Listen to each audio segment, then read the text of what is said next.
Yellow.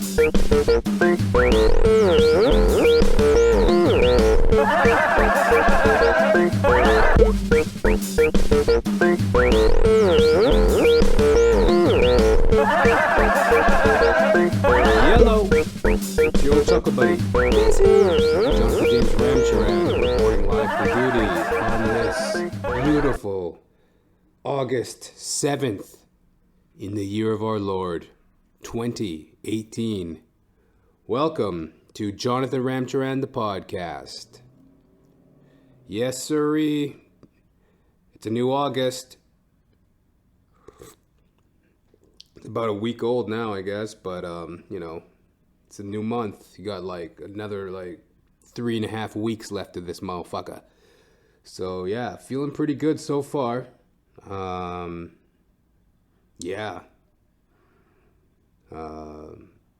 Weather's been nice. A little bit rainy. But, it rains at night, and then it gets really hot in the morning. In downtown Toronto, where I live lately. So you never really get caught up in it. But I got caught in the rain yesterday, which was kind of odd. It was the first time in a while I got caught in the rain. Literally, metaphorically, I've been caught in the rain for 16 years. But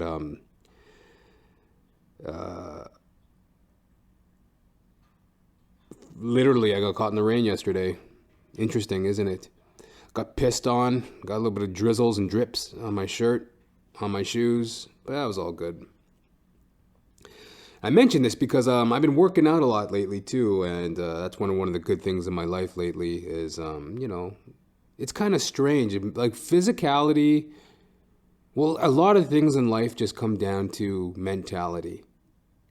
Putting yourself in the right state of mind and not being ruled by your fear, because it's strange. If you're new to my podcast, I've talked about recently. I've been talking about how I've been working out and I'm trying to break through to that next level now, where it's I finally got myself back in good shape, and now I want to see about going further, becoming shredded, ripped, jacked. There's a difference between being in good shape. It's oh, look at that guy or whatever. Look at that guy or girl. They're in good shape. Or if you look at somebody who's shredded and you're holy fuck. God damn. I had one of those moments yesterday. I was I said it out loud too. I was at the grocery store and this chick walked by. She was in fucking amazing shape, right? What did I say? I said, good God. I said, Jesus Christ or something. I went, good God. Ow. I said something like that, right? I think she kind of heard me. She kind of tweaked her head back a little. I'm oh, whoops. Every now and then you got to say something, right? No, maybe not. It's a good way to get arrested. But there's a difference between being in good shape and being shredded, and I want to get shredded. So but it's been fucking with my mind, because ever since I put that idea in my mind, holy shit, not only have you reached the goal of getting in good shape, you can go beyond, right? I hit my goal of getting in good shape. I just wanted to get myself back in good shape. I was kind of smoking cigarettes, I was on the low down, mangy, rotten trail, and I wanted to get myself in better shape, so I did. And now I'm okay, I'm peering over the edge, I can go further. Well, now my brain's fucking with me. Now it's I get up to go and work out, and I feel I can't do it, or I don't want to do it, and I'm putting these negative thoughts in my head, I noticed lately. And they're based on nothing, because I like working out, and not only that, I can do it. You get the fear in your head that you're not going to make it, or you're going to fail, when I know that I'm not going to. I mean, it's a workout. I work out often. It's something that I like doing. I don't know why I'm putting this fear and negativity into my head. And also there's outside factors. These fucking idiots keep flooding the field. There's this field by my house that I go jogging in, right? And all summer long, there's been nothing wrong with the field.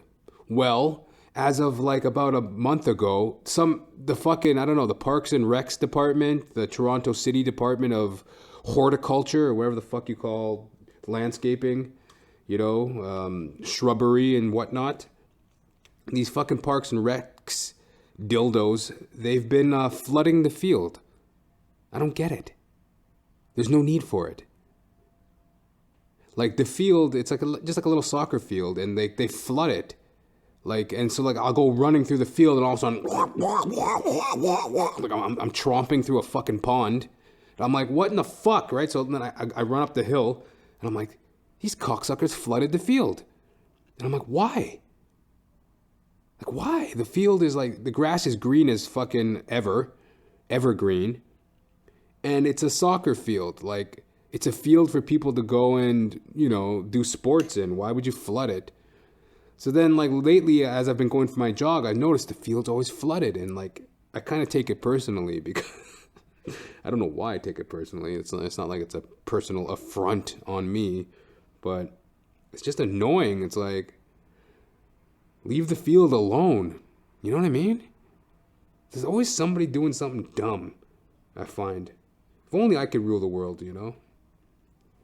If I could change the world, I would be your sunshine in your universe. You would really think my love was something good, baby, if I could change the world. I wouldn't flood a field in the park. People could run in the park, and I wouldn't flood the field. A little Eric Clapton for you. Compliments of your old chuckle buddy. Guess who? Yeah, man, I've been working out like a motherfucker, and these assholes have been flooding the field, pissing my motherfucking brain off. Feel me? Feel me? I've also been thinking about joining a gang. That's another thing that happens when you get in shape. You stop taking shit from people. Like, what the fuck you looking at? Like, I'm fucking aggressive. I'll be walking around, niggas be looking at me and shit. There's some fucking white boy looking at me and shit. Like, what the fuck? You want some? Little Chinaman looking at me. I'm fucking ready to kill somebody, right? Jet Li on you motherfuckers, right? Like DMX said, like I told you bitch ass niggas, I got no friends. Like I got all this fucking angry, animosity and shit in my heart. No, just joking. But I do get delusions of grandeur. I'm like, holy shit, I'm in good shape now. Maybe I slap a motherfucker. They talk to me wrong, or they give me the wrong stink eye or something like that. And then I've been thinking about joining a gang because, as you can tell, if you're new to my podcast, Johnathan Ramcharan, alcoholic, stand-up comedian, actor, temporary laborer. So I'm a fucking working man, busting my chops, just trying to get out there and get my shit going, right? Been really busting my chops lately, right? And I'm thinking, well, if this shit doesn't pan out, maybe I'll join a gang. I just don't have the heart to do the 9-to-5 bullshit. I don't like bosses. I don't like bureaucracy. I don't like people talking to me. Johnathan, shut the fuck up. So now that I've been in good shape and shit, maybe I could, join a gang or something. Kill somebody, murder somebody for a couple bucks. Why not? It's better than working for a living, right? Fucking crapshoot. Get out there and fucking shuck my resume around. Oh, hi, is your organization looking for another star candidate? Let it be me. I'll do whatever you want. I'm your whipping boy. I have no self-respect. But, hey, different strokes for different folks. And, the thing about joining a gang is, it's really appealing when you think about it. You don't have to take shit from anybody. Sure, the government, if they really wanted to squash a gang, they could send in, the military, turn it into, what do they call that shit? Martial law, military state. We're cracking down on these fucking gangbangers or whatever, right? But generally speaking, there's no power. There's no backlash. It's like the Hells Angels, for example, or the Crips, or what is that, MSNBC or MS-13, MSNBC 13, they literally just, they glommed up, they're just yo, let's get together, get with a sick ass clique, like the Wu-Tang, and then they're just we do whatever we want. Like, that's appealing. Like, I'm sorry, that's appealing. Like, the whole murder and drug and racketeering, the prostitution, the fucking horrific unsolved murders, the death and mayhem, that's not so much appealing to me, but the idea of doing whatever I fucking want. It's pretty appealing. You can get that with a gang, Some people say join the Boy Scouts. For what? To make fucking your campfires and fucking twiddle your thumbs and twiddly dee and tie knots in a hole and what? And then go get a job at the fucking, I work at Home Depot. I learned these skills in the Boy Scouts. Like, I don't want to learn anything other than how to, be autonomous. If that's the word, Like, I want fucking Mr. fucking know-it-all off my back, the man. And, I get these delusions now that I've been working out and shit. I'm like, yeah, I'll join a gang. Maybe I could be like, remember how like Frank Sinatra, he used to have like all his little like, he had like Don Rickles and Tom Dresden. He had a couple different other comics, kind of in his posse, and they kind of, they hung out with him and they cracked jokes and shit, Maybe I could do that too. Maybe if like some gangster takes me under his wing, I could just like, I don't know, be like a court jester, I wouldn't mind that, I really wouldn't. Show up at some biker convention. Hey guys, nice hogs. Oh, I bet this guy's got a big hog. Oh, yeah. And they probably laugh it up. I don't know. Maybe. I remember I had a job interview once at a warehouse. And word on the street was the warehouse manager was a gangster. He was like a biker. I'm like, no shit, huh? So I figured like I changed my interview tactics, right? So then I go into the office for the interview, right? Hello, Johnathan. Hi, my name's Wayne. So, you're applying for the stock boy position, are you? Tell me a little bit about yourself. Yeah, stand-up comic. I did a show at a strip club the other night. They try to pay me in pussy, but you know how that goes. Then, I don't know, it's been drunk for the last couple years, and, yeah, I don't know what the fuck to say. Is the job open? It's like, I like you. Yeah, you're honest, aren't you? Yeah, I'm a pretty honest guy. Okay, well, yeah, can you start Tuesday? I'm like, yeah, sure, I guess. Went the old honesty route with the dude, and he hired me, and, he was a biker, apparently, so... I don't know, maybe I have a future in, clandestine activity. That'd be nice. I can't say I'm above it. I'm not into stealing. I don't, like, for example, I would never steal from a person directly. I think that's pretty low. I would never physically harm anybody. I'm sober, so I'm not into drugs and all that shit. Prostitution is kind of like, yeah, I've had escorts in my past, but like, I would never seek it now or condemn people for doing it or whatever. That's their business.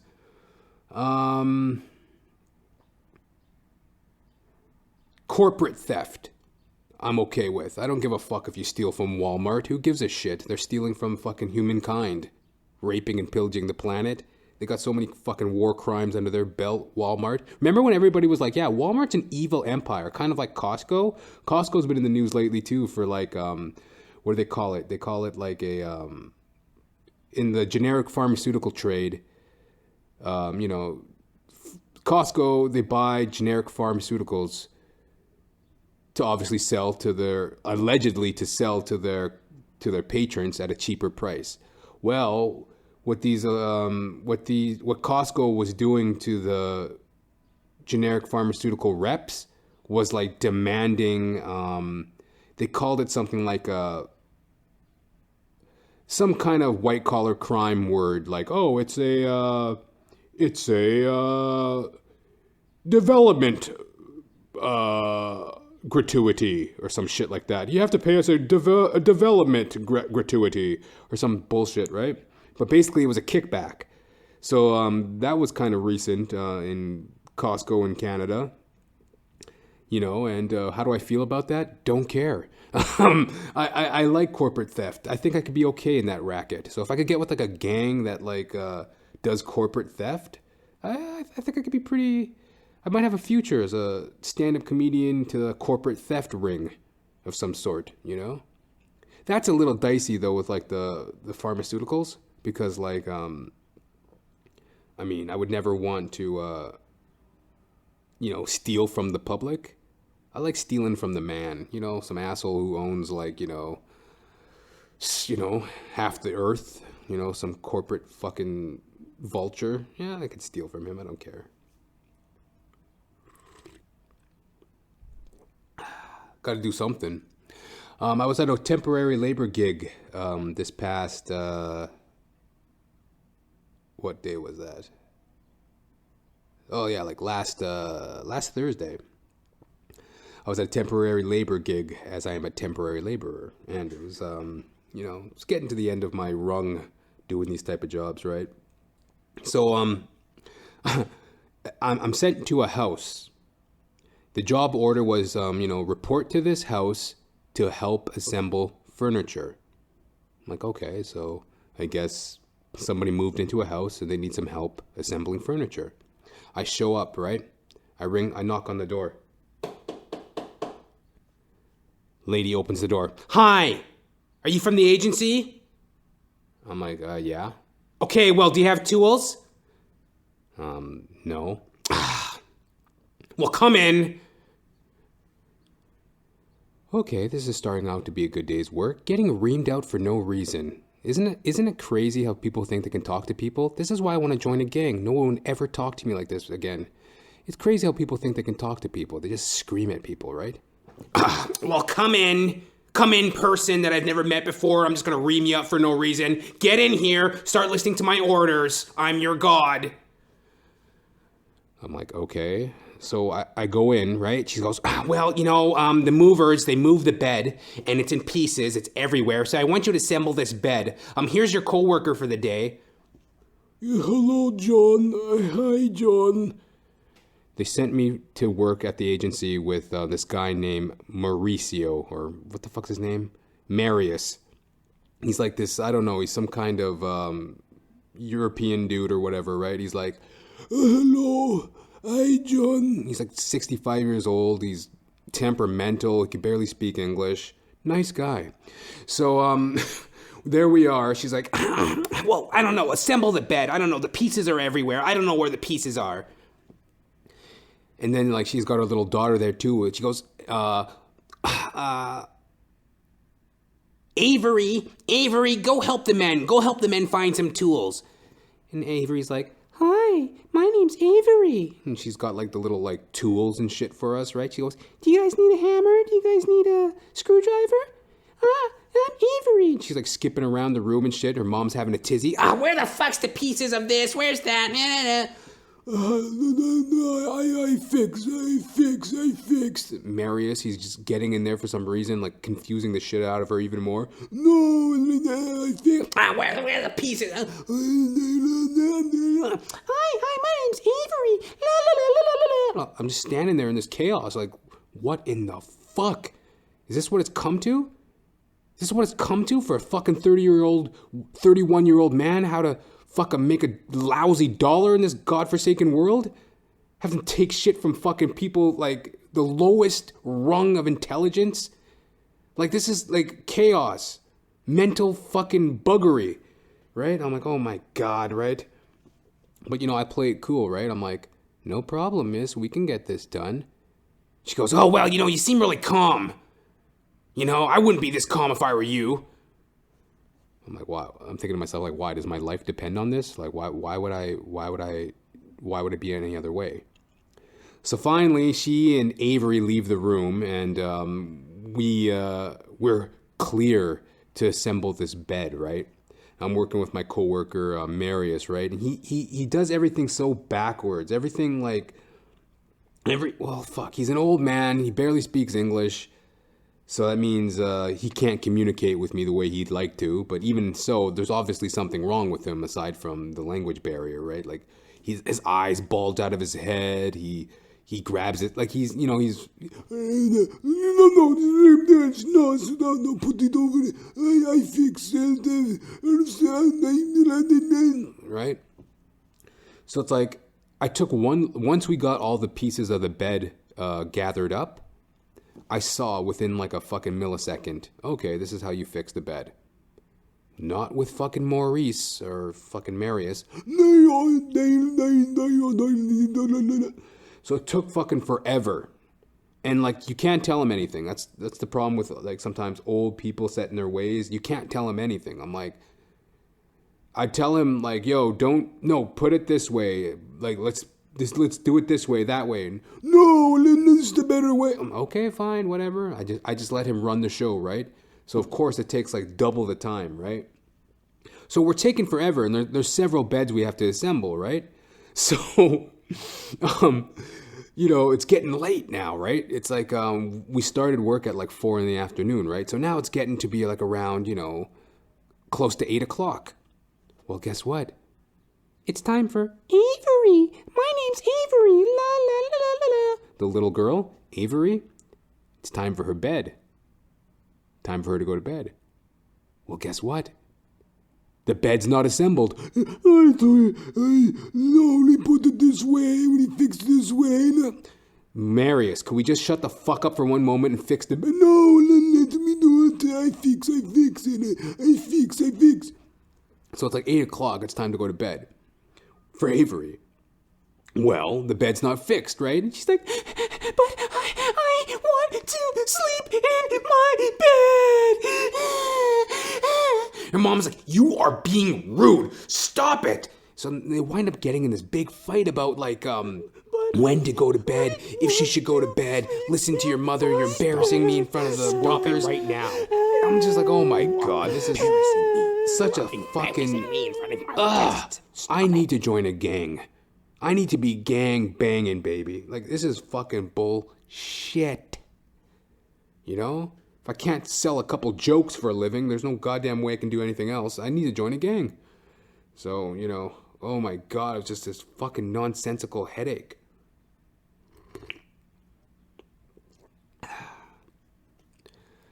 Finally, we finish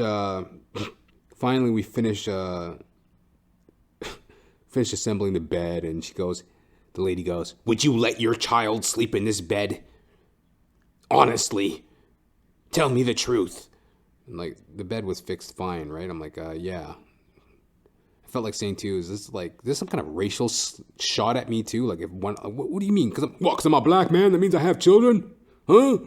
Just because I'm a black man means I must have multiple children, doesn't it? Huh? You fucking condescending bitch, right? But I'm like, yeah, if I had children, sure, yeah, I'd let them sleep in the bed. Well, thank you. And, so then Mr. Higgins, by the way, who is the dog,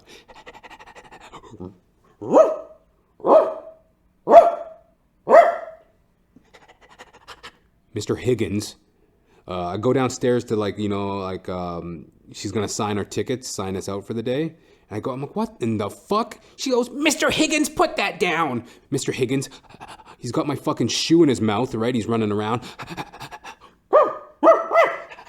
Mr. Higgins, give me my goddamn shoe, right? I'm fighting with this fucking dog for my shoe, right? Got slobber and teeth marks all over it. I don't deserve this type of shit. I'm joining a gang. Come back and kill your dog, right?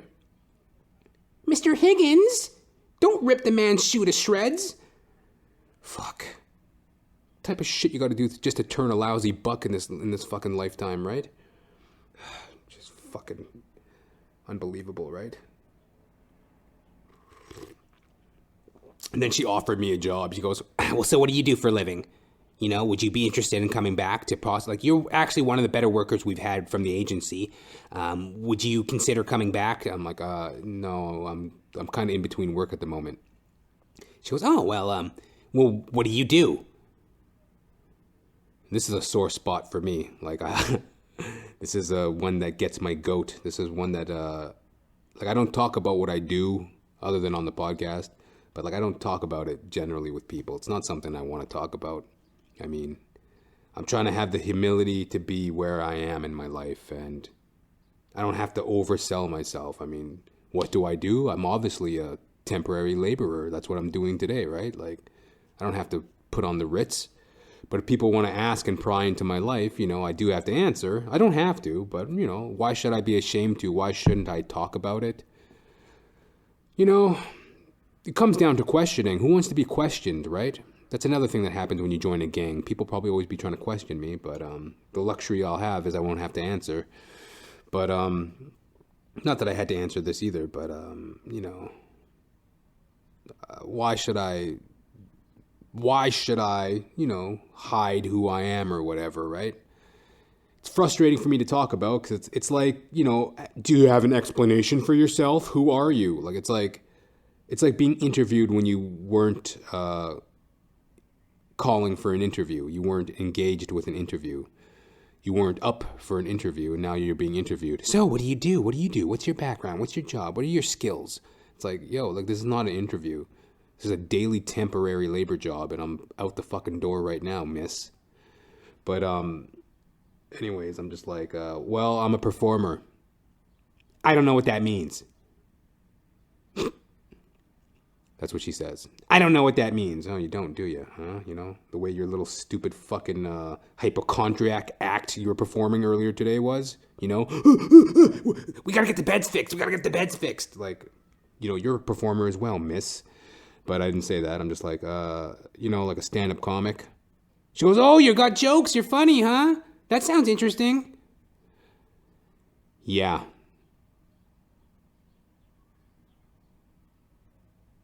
Okay, well, best of luck. You too. Congratulations on the new place. And I left. So yeah, as you can tell, I got cause for joining a gang. But, I just joke about that, I guess. Maybe I'll work on that as a little bit or something. But, it's alluring, the fact of joining a gang, the calling of the wild. I guess what got me started thinking about that was, I've been watching a lot of gangsterism lately, right? I was watching some Clint Eastwood films this weekend. Oh boy, it's your man, Clint Eastwood, man. He is the man. He's a great archetype, or I don't know if that's the word. Yeah, an archetype. Like the blueprint of. He has an amazing career as an actor, producer, director. He started off in those old cowboy westerns back in the day. He did some Hollywood westerns. He did some TV shows. He was on that TV show Rawhide, I believe. And then somewhere in the late 60s, early 70s, I guess, he went off to Italy to do some what they call spaghetti westerns. There was a I guess you could call it an influx of Italian directors directing westerns in Italy. So he caught onto that wave, and I forget the directors' names. There were some great ones, but like I think Don Miguel or Don Siegel, I don't know.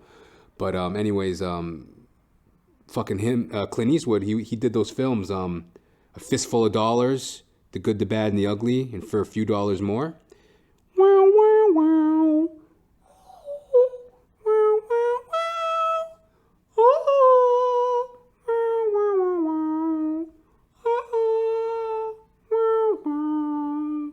Ding, ding, ding, ding, ding, ding, ding. Ding, ding, ding. That fucking, oh man, The Good, the Bad, and the Ugly, man. That was a great fucking film. And, what I was watching this weekend was, Unforgiven. That's a film from the early 90s, like 92. Clint Eastwood, he starred, directed, he may have produced it as well. Yeah, because it's like it was produced through his production company. I don't know how to pronounce it. Malapuso, Malyspo, I think. He has a production company that he's been running since his days in Italy doing spaghetti westerns. But Unforgiven, classic film, man. Clint Eastwood, Morgan Freeman, Gene Hackman, Richard Harris. Yeah. This gangster film, it's about revenge. It's about just corruption. It's about the old West, hard drinking, fucking just outlaws, right? And Hollywood has a way of like glorifying the whole gangsterism shit, right? But obviously I would never want to live that type of lifestyle, man. But like, these guys are badass, man. Like, I won't give away too much of the film. I won't give away any of the film, really. But go check it out if you get a chance. Unforgiven, Clint Eastwood. He has like that fucking quintessential fucking that bitter face, that Clint face. It's all like you Clint-faced bastard. He's got that fucking scrounged up fucking look on his face, like he wants to, And, there's this one scene when they're outlining who he is, right? And there's this fucking maiden, this like bar wench. She's on a horse. Aren't you William Money? William Money that shot and killed women and children in the train robbery of 1872? And he's just like drinking from a bottle of whiskey, right?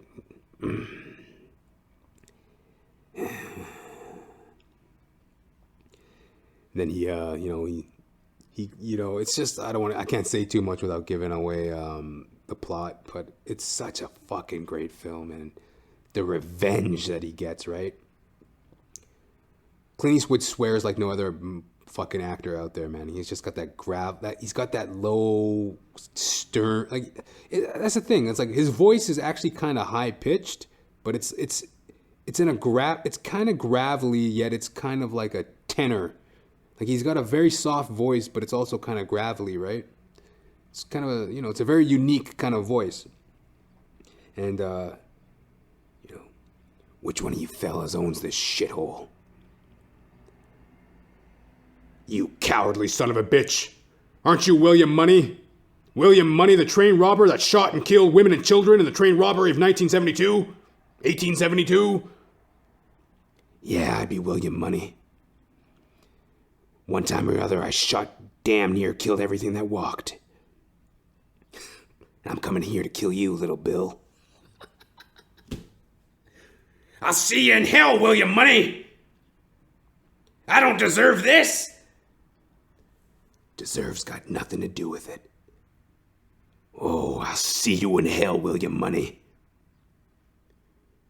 Yeah.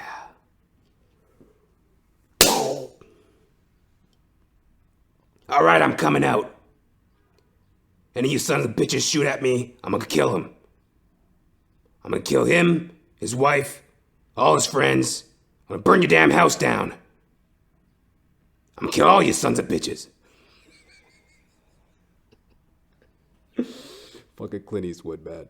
I love him. Got me all ramped up too. I'm like, I'm gonna join a gang and kill people. See, don't you listen to Eminem. Monkey see, monkey do, right? Kids see shit on TV and they're gonna do it, man. He got me all like, I'm gonna join a posse. Fucking retarded, right? I'm gonna get a horse and a fucking shotgun, and I'm gonna go and kill people for 2 bits. 2 bits a pence. I'm a fucking train robber.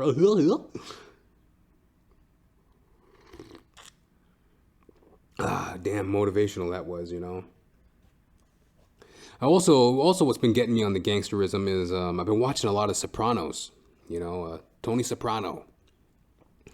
And that's a great fucking series as well, if you get the chance to listen to that. Tony Soprano. I just finished the first season. And, they're fucking harsh on the brothers, though, man. That's the type of shit that doesn't make me want to join a gang. Because, like, it starts to hurt my feelings, all the racial tensions between gangs. Like, you got the Italian mafia, mafioso people, and they're fucking, there's a lot of racism going on. Oh, those damn Moulians, them Moulians. I guess that's like I think a Moulian it's like an Italian derogatory term for like a black person, right? And I I think it means eggplant. I'm not 100% sure. I think it means eggplant. You know, like dark, like an eggplant. You know? Somebody called me that once. I was when I was living in when I was living in Edmonton, Alberta. I was walking down the street on White Avenue. I was drunk. Go figure.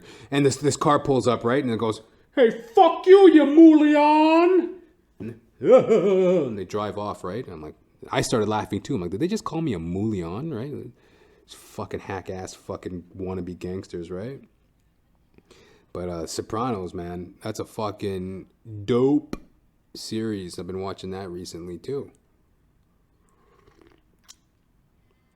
So, you know, I don't know. I got a lot of options. If you got any suggestions, hit me up at jr.thepodcast@gmail.com. jr.thepodcast@gmail.com. Send me in some ideas on where I should join a gang. You know, should I join the Hells Angels, MSNBC 13? You know, Irish Mob. Should I join the IRA? Are they still around? Should I join, I don't know. But it's alluring, you got to admit, you know, that, you know, I keep on, like, trying to backpedal my way out of talking about wanting to join a gang, but maybe I do. Isn't that crazy? No, I'm just joking, but, you know, it definitely has that allure. I feel like Tony Soprano. Who do I trust? James Gandolfini, he's a great actor. There's a lot of great actors on that show. Lorraine Brockie. She was in Goodfellas. She played, you know, Ray Liotta's wife in Goodfellas. There's Edie Falco, great actress. I heard her on an episode of WTF with Mark Maron. You know, she suffers some of the same afflictions I do in regards to alcohol. Great actress. Bobbity boo. Who else is on that show? I'm gonna learn the names of the rest of the actors and stuff. Great cast, right? Real colorful comedic cast. And I don't know. It got me puzzled though. Because I really am thinking, like, the truth is, like, it's an allure, isn't it? You know, you go through your life, you get fucking talked down to, treated like shit at every turn. You got to have the humility to brush it off and just be who you are. Or you can internalize it and stew about it. And then some people, they stew about it so much, they get to a point when they want to do something about it. And that's when, you know, some people, they bandy up and join a gang. Like, for example, the Bloods and the Crips. I watched a documentary about them, and that's kind of how they started, right? They're in fucking L.A. They're getting fucking, you know, it's the height of the fucking, I guess what? The civil rights movement. You know, you got fucking corrupt police officers, pigs, beating, fucking shooting, arresting innocent fucking black folk. Or maybe not so innocent, but at the end of the day, like, still just brutalized and, you know, oppressed. So then a couple brothers, they get together and say, yo, fuck this shit. We're going to arm ourselves and we're going to, you know, start a little clique. That way we can't get fucked with. So, you know, enter the Bloods, enter the Crips. And that's how it started, generally speaking, right? And that's where, you know, a lot of the ideas of gangsterism come from. Just not wanting to be fucked with. And, you know, don't put me on a watch list or anything, but, you know, I can sympathize, I can empathize, I relate. It's like, yeah, I'm sick of being fucked with. You know, because, you know, that's what a union is, you know? Like, a union, like, ideally, is like, you know, people were going out to work every day. Well, they were getting shortchanged. They were working in unsafe environments. Then a union had to form somehow in order to protect their rights. A gang, more or less. Jimmy Hoffa type shit. Then people start going missing. But, like, I don't know. I'm not going to apologize for wanting to join a gang. Give me a better option. What should I do? I'm a poor black man. What else should I do? What other option do I got? How else am I supposed to make it out the hood other than to join a gang? Somebody tell me. Somebody adopt me. I'm up for adoption, by the way. I have 3 options right now in my life. I got to, make it in my performing career, join a gang, or potentially get adopted. That'd be nice. Any nice, wholesome white families out there could use, a little brother in the house? I'm a pretty good cook. Oh, sir. Oh, Lord, massa, are you hungry? I could make you some chitlin and rice, massa. It just so happens I'll be cooking up a gumbo this weekend, massa. Nah, I'm just joking with you. Just fucking with you. But, I am in a gang. I am in a fellowship of spiritual warriors out for the good of God and love and harmony. And, yeah.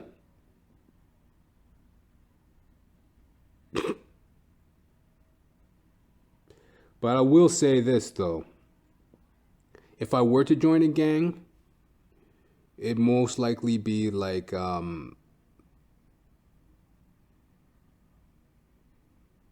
don't know. Like, I don't know, like the Spice Girls or something. That's what came to mind. I'm like, yeah, join like a boy band or something like that. I wouldn't mind that. I could join a boy band, You guys heard me. I got some fucking chops on me, right? Ooh, how sweet it is to be loved.